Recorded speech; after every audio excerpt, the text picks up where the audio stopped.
Hi, so today we're gonna cover parts of the lathe.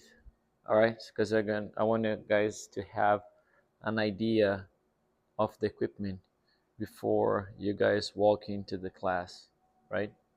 So to turn on the lathe, we're gonna have to come here to the back, and there's this switch that we can switch to turn it on.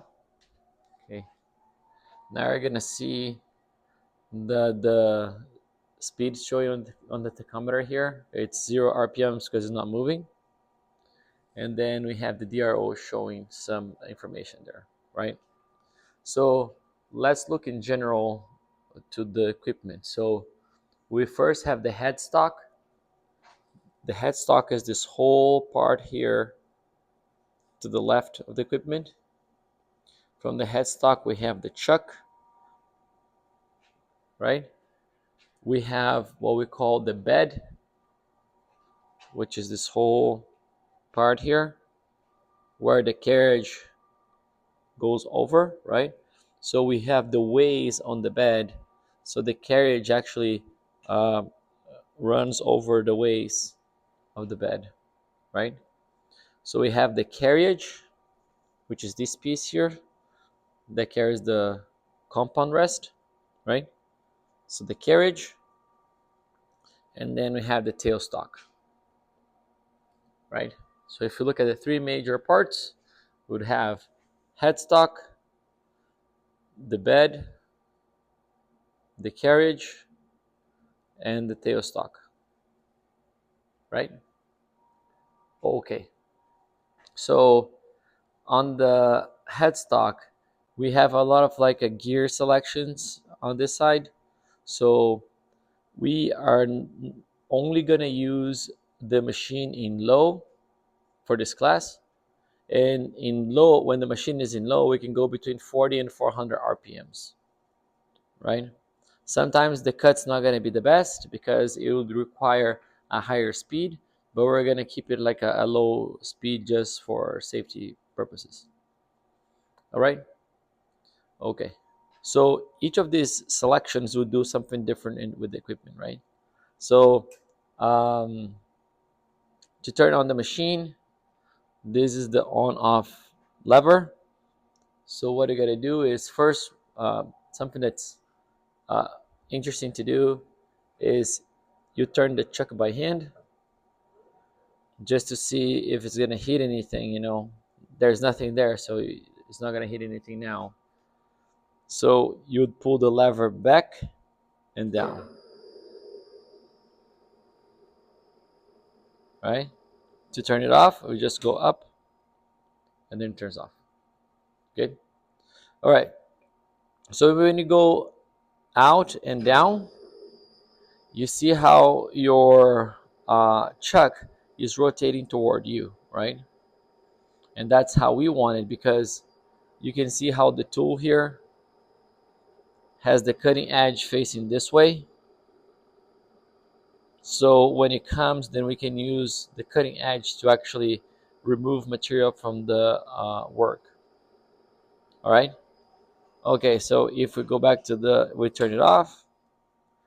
So this also has the reverse, so I can go out and up and then see how it's actually rotating towards the back. We are not going to use it for this class, okay? So every time that we use here for the class, we're going to go out and down. And then we're just going to go back to the middle. See? Out and down, and then back to the middle. Good?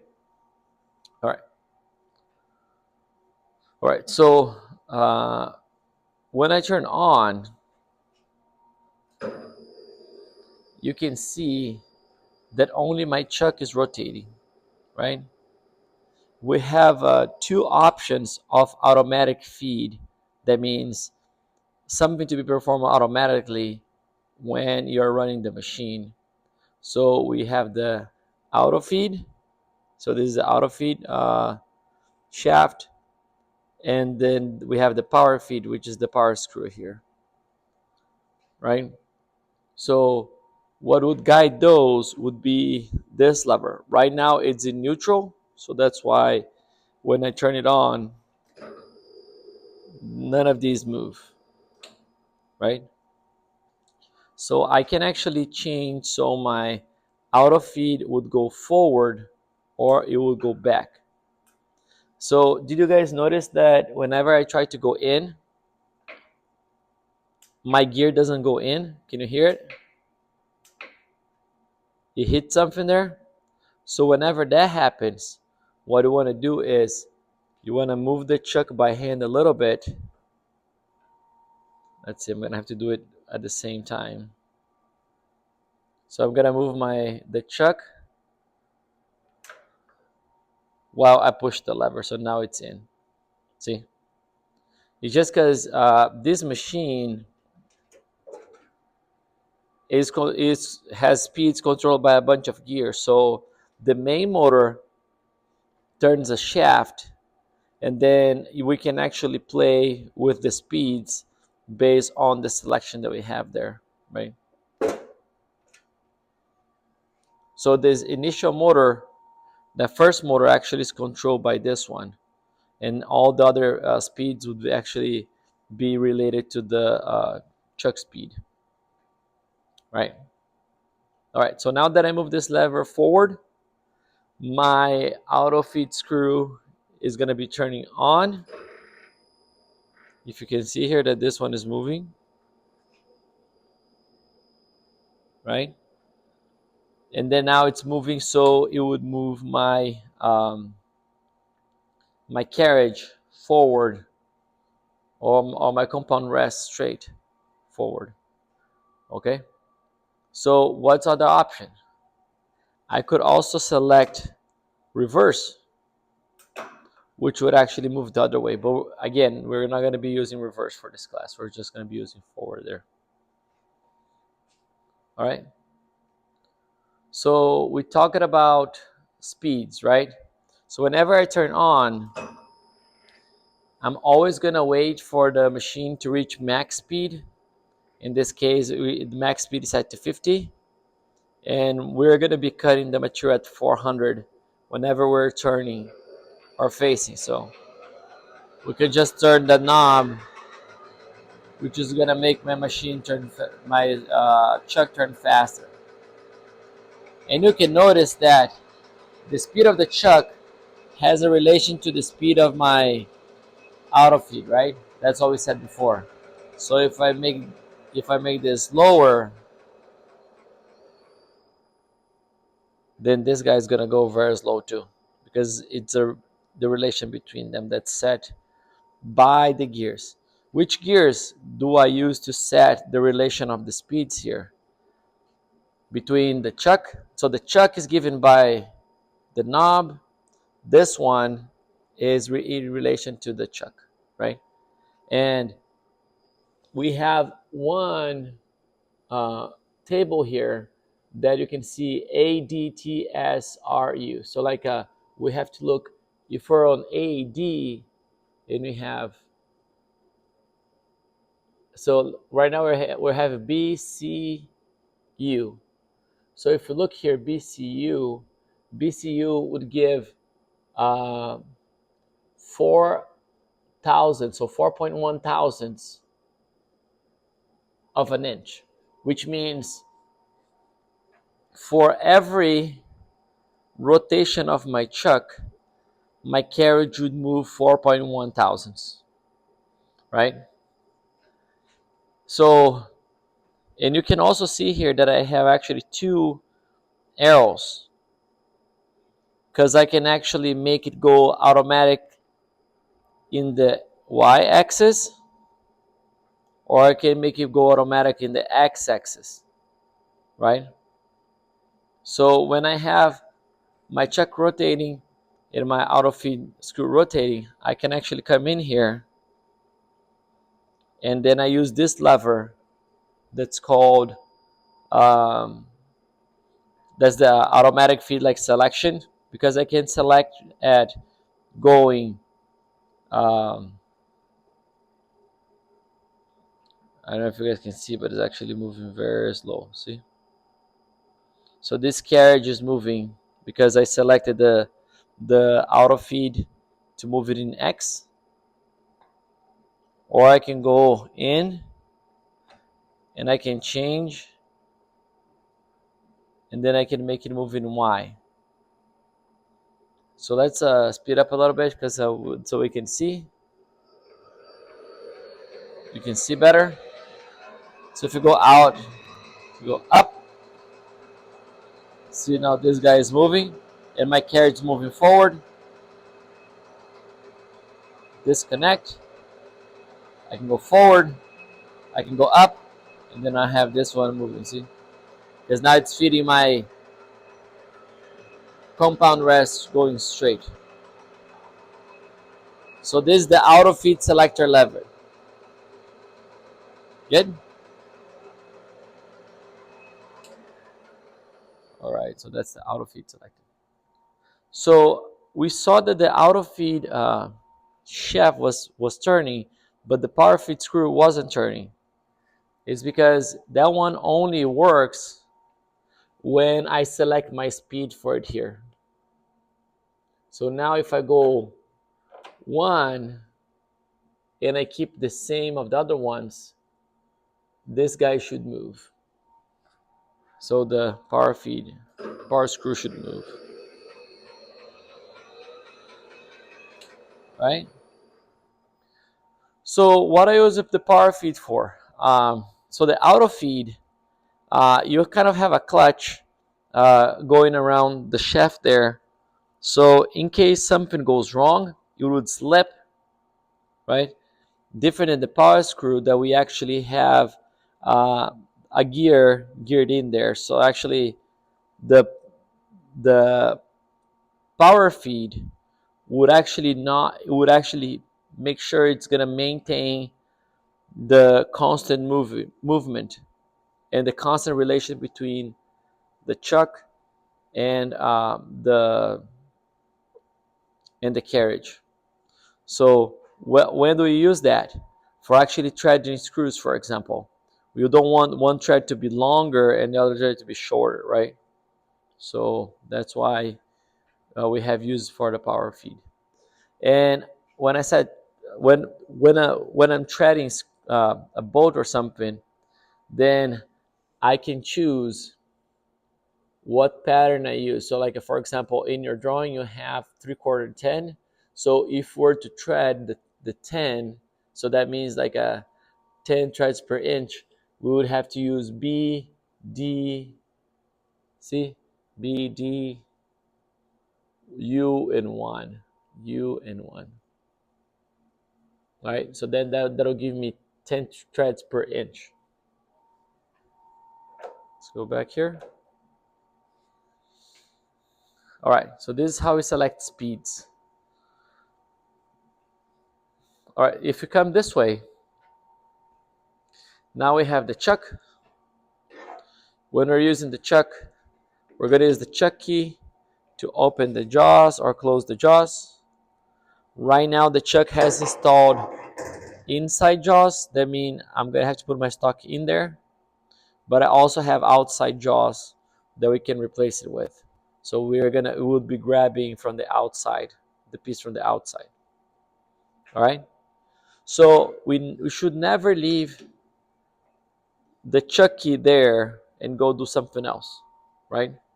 Because in case somebody turns on this machine, this chuck key is going to be actually is going to go flying, right?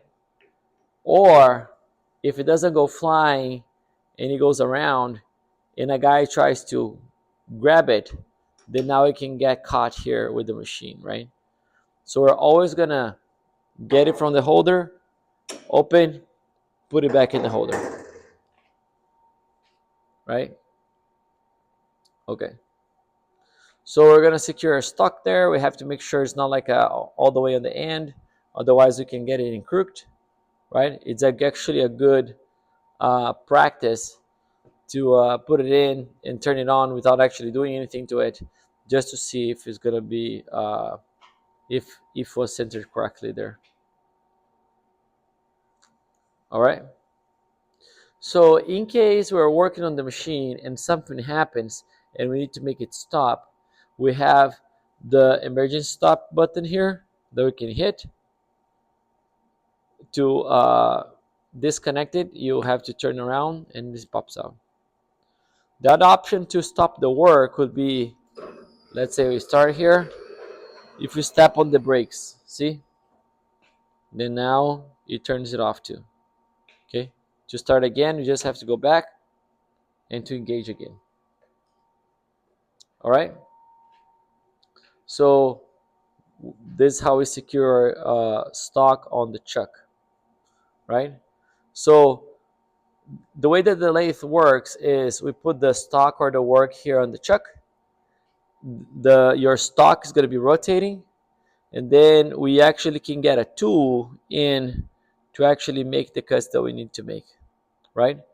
So this is a quick exchange tool post, so I can disconnect and replace my tools here. So usually our tools go on this holder here on the side of the machine, right? So I can grab another one, let's say this one. We're gonna talk about the tools later, but I'm just gonna put this one in. All right, so that's the tool post, right? It's a quick connect. Also, we have the compound rest here that we can actually use to travel in perpendicular or angle directions there to make the cuts, right? All right, moving back to the right side of the machine. Now we have the tailstock. So the tailstock has a drawbar on the inside here. So for me to remove the live center, which is this piece here, I would have to move my lever back, and then at some point you're gonna see that like this gap here between uh, my my markings here and this piece are gonna change. See, like I'm gonna be going back, and then at some point the drawbar hits the back of my live center, and now I can pull it out, right? For me to put it in, I'm gonna have to actually get it out further so I can actually push this guy in. The way that these two connect is just like a perfect mating part. So that's why it gets like a pretty tight. So the only way for me to remove the live center here would be bringing this back and having the drawbar to hit the center there. Good? So this is called the live center. The live center holds the far end of the piece. So the one end of the piece is actually being held on the chuck. The other end of the piece is going to be sitting there on the live center. So whenever I put force in this direction to cut, is actually we're not going to have any deflection, right? So the tailstock, actually I can stretch this pretty far, about like a 12 inches.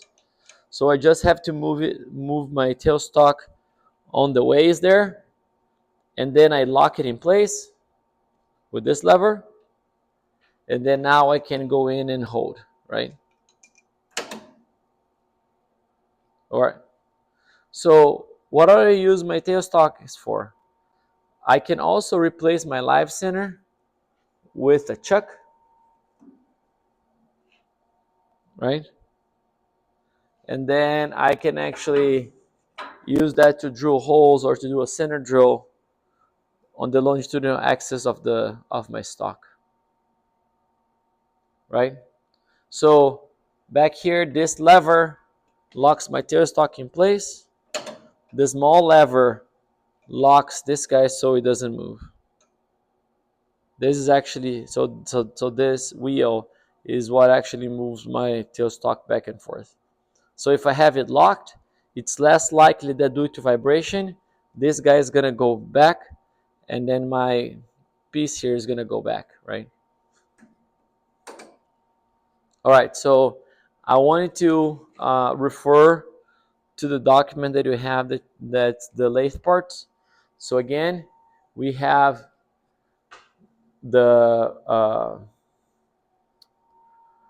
headstock, we have the chuck, We have the carriage that runs on the bed, that's run on the waist, right? On the carriage, we have the compound rest. On the compound rest, I have the tool post, right? And then I install my tool there. On this side, we have the auto fit screw, the power fit screw. And then on this side, we're going to have the tailstock. And the tailstock can use live center. Live center because this piece moves while this stays stationary. But I can replace with a chuck, right?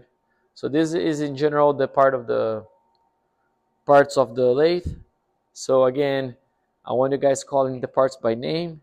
So make sure you read and you refer always to this document so you know how to write your reports. All right, thank you very much.